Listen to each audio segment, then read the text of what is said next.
হিন্দু মুছলমানৰ মাজত বিভেদ লগাই ঘৃণাৰ বাতাবৰণে উজনিত মই যিখন গাঁৱৰ পৰা ওলাই আহোঁ, বনগাঁৱৰ পৰা যেতিয়া আহোঁ, মোৰ শহুৰে বাইকখন মুছলমান মানুহ ঘৰত থৈ যায় আৰু বাইকখন যেতিয়া লৈ যায় চাহ একাপ খাই ঘৰলৈ যায়। আমাৰ মাজত হিন্দু আৰু মুছলমানৰ বিভেদ নাছিলে। আমাৰ কংগ্ৰেছৰ কালত কালচাৰটোত আমি সদায় বিশ্বাস কৰিছিলোঁ যে মোৰ মনত ভেদভাৱ নাই, আল্লাহ মোৰ মনত ভেদভাৱ নাই, হিন্দু কি মুছলমান একেই দেশৰ ফৰমান, মোৰ মনত ভেদভাৱ নাই। আৰু সেই ভেদটো বিজেপিয়ে আমাৰ মাজত আনি দিলে যে আজি মই য'ত মোৰ শহুৰে বাইকখন থৈ যায়, আজি বাইকখন লৈ যাওঁতে থোৱা ঘৰেও আফচোচ কৰা হ'ল, থোৱাজনেও আফচোচ কৰিবলগীয়া হ'ল।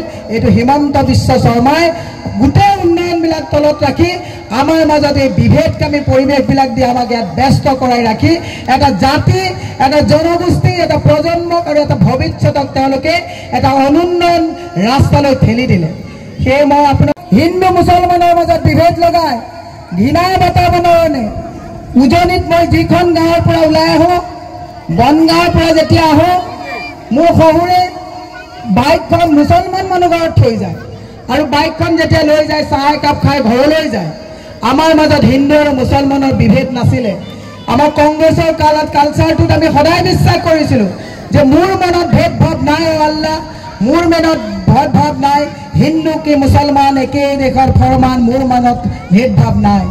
আৰু সেই ভেদটো বিজেপিয়ে আমাৰ মাজত আনি দিলে যে আজি মই য'ত মোৰ শহুৰে বাইকখন থৈ যায়, আজি বাইকখন লৈ যাওঁতে থোৱা ঘৰেও আফচোচ কৰা হ'ল, থোৱাজনেও আফচোচ কৰিবলগীয়া হ'ল।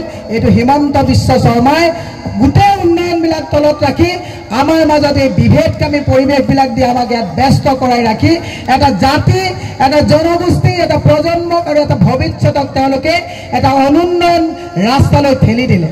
সেয়ে মই আপোনাক